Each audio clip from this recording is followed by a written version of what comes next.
Praga, supranumită orașul de aur, este mai mult decât o destinație istorică sau arhitecturală. Este o scenă vibrantă pentru evenimente culturale, concerte memorabile și festivaluri artistice.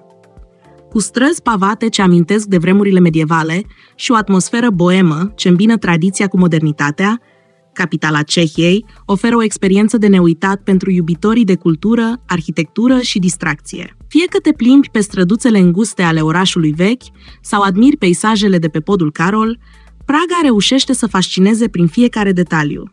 De ce să vizitezi Praga?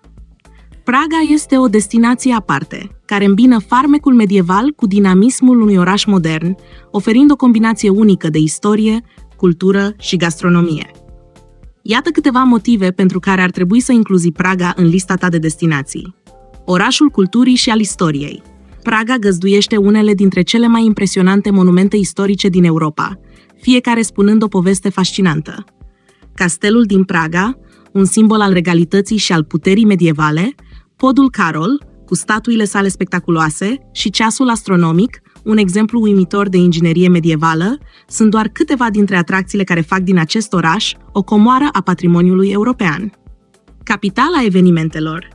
Calendarul cultural al orașului este mereu plin de viață, cu spectacole muzicale, festivaluri și expoziții de artă care atrag vizitatori din întreaga lume.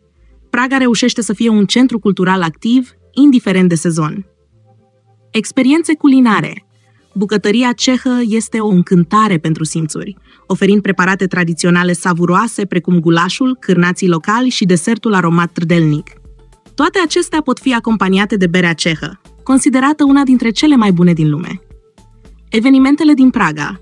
Praga este o destinație ideală pentru iubitorii de evenimente culturale și muzicale. Indiferent de anotimp, orașul oferă o agendă variată, ce satisface orice gust. Concerte. Capitala Cehiei atrage anual artiști de renume internațional, iar scena muzicală din Praga este una dintre cele mai vibrante din Europa. Nume mari vor susține concerte memorabile în Praga în 2025. Lista completă a datelor și locațiilor concertelor este disponibilă în descriere, astfel încât să nu ratezi evenimentele preferate. Evenimente speciale, piețele de Crăciun. În timpul iernii, Praga devine un oraș de poveste, datorită piețelor de Crăciun. Piața orașului vechi și piața Wenceslas devin locuri fermecătoare, decorate cu luminițe festive și standuri care oferă vin fiert, suveniruri artizanale și delicatese tradiționale. Este o experiență unică ce îți aduce magia sărbătorilor în suflet. Festivaluri de film și artă. Praga găzduiește numeroase festivaluri pe tot parcursul anului, care celebrează arta și creativitatea. Printre cele mai populare se numără Festivalul Internațional de Film Febiofest, care atrage cinefilii din întreaga lume. Signal Festival, un spectacol de lumină și artă digitală ce transformă orașul într-o galerie în aer liber. Design Block, cel mai mare festival de design din Europa Centrală, unde creativitatea este la ea acasă. Planificarea călătoriei. Când să vizitezi Praga? Praga este o destinație captivantă, care are ceva special de oferit în orice anotimp. Primăvara, grădinile și parcurile în viață, oferind un cadru romantic și liniștit pentru plimbări. Vara, evenimentele culturale sunt în plină desfășurare, iar zilele lungi sunt perfecte pentru explorări. Culorile toamnei creează un decor fermecător, iar orașul devine mai puțin aglomerat. Iarna, piețele de Crăciun transformă orașul într-un tărâm magic, ideal pentru o escapadă festivă. Cum ajungi la Praga? Cel mai rapid mod de a ajunge la Praga este cu avionul, aterizând pe aeroportul internațional Václav Havel. De acolo, transportul public, cum ar fi autobuzele sau metroul, te poate duce în centrul orașului. Pentru cei care preferă alternativele, conexiunile feroviare și rutiere excelente fac din Praga o destinație accesibilă din orice colț al Europei. Unde să stai? Orașul vechi. Ideal pentru turiștii care vor să fie aproape de principalele atracții, acest cartier oferă o atmosferă istorică de neegalat.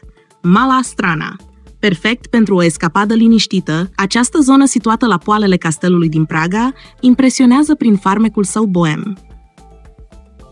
Un cartier modern, vibrant, potrivit pentru cei care doresc să experimenteze viața de noapte și să exploreze magazinele și restaurantele trendy. Itinerariu de 3 zile în Praga. Ziua 1. Descoperirea Pragei istorice. Începeți ziua în piața orașului vechi, unde vei putea admira ceasul astronomic, o capodoperă medievală. Traversează podul Carol și lasă-te impresionat de statuile sale și de priveliștile asupra râului Vltava.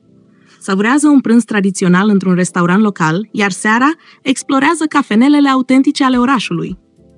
Ziua 2. Concerte și activități culturale. Dedică dimineața castelului din Praga, unde poți vizita Catedrala Sfântul Dus și Strada de Aur. După prânz, plimbă-te prin grădinile Wallenstein din Mala Strana.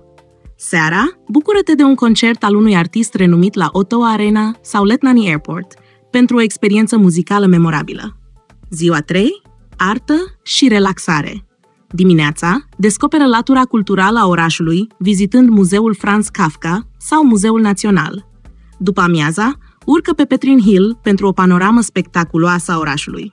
Seara, încheieți aventura cu o croazieră pe râul Vltava, bucurându-te de priveliștile romantice ale orașului luminat. Bilete la concertele preferate cu Eventuria.